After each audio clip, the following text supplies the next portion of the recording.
A very powerful message has just shaken the entire Indian diaspora, and it is coming from one of the most respected entrepreneurs. Well, we are talking about Sridhar Vembu. His message is simple, it is direct, it is emotional. Come back home. Bharat Mata needs you. Well, this is not just a statement, it's a call. It's a challenge, and for many, it's an uncomfortable truth. Well, in his open message, Vembu speaks directly to Indians who are living in the United States.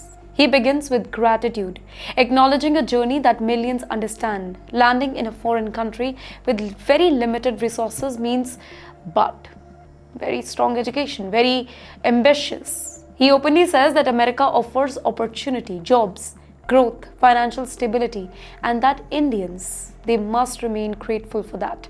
But then the tone changes. The reality becomes sharper. Vembu points to a growing discomfort. Well, an undercurrent many Indians abroad feel but rarely say out loud. The perception that Indians are taking jobs, that their success is sometimes questioned, and that acceptance is not always complete. And suddenly the dreams feels complicated because success without any belonging, it can feel uncertain. He goes a step further though. He describes a political environment where Indians are caught in a largest ideological battle. Well, one they do not create, and one where they don't fully belong. Now, this raises a serious, uncomfortable question. If you are not part of the core system, how secure is your long-term future here? But this is not about the discomfort. This is about respect. Vembu argues that how Indians are treated globally depends on how strong India becomes. If India is weak, the world may respond with pity or criticism. But if India is powerful, economically and technologically, respect will follow naturally. And that brings him to his main point, talent.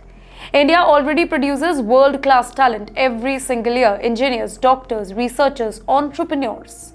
But a large part of this talent has been building careers outside India for decades. So, he asks a bold question, why not reverse that flow? Why not bring that experience back home? Come back, he says. Not just for jobs, not just for money, but for a mission.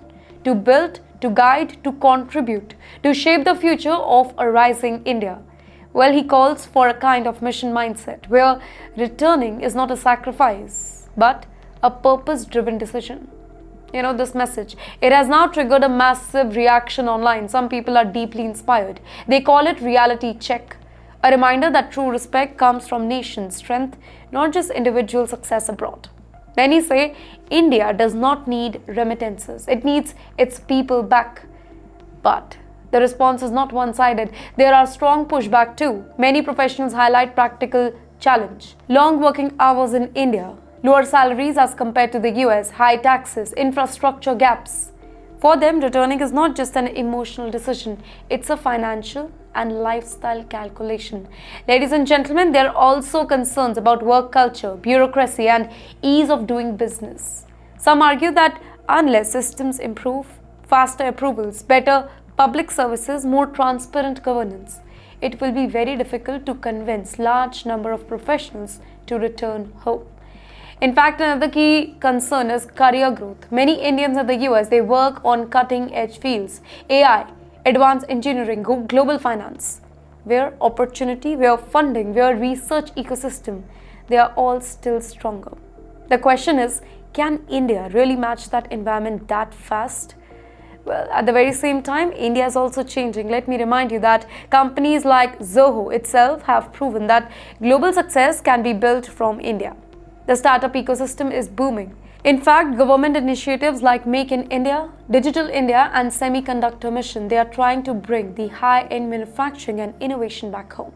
Cities like Bengaluru, cities like Hyderabad, Pune, they are becoming the global tech hub. In fact, there is also a growing trend of reverse migration. Some professionals are already returning, starting companies, investing, working remotely for global firms while living in India here. The pandemic, that accelerated the shift, showing that location is becoming more flexible than ever before. But the divide remains very clean here. For some, Vembu's message connects with pride, purpose, long-term vision. But for others, it raises hard questions about quality of life, stability, and opportunity.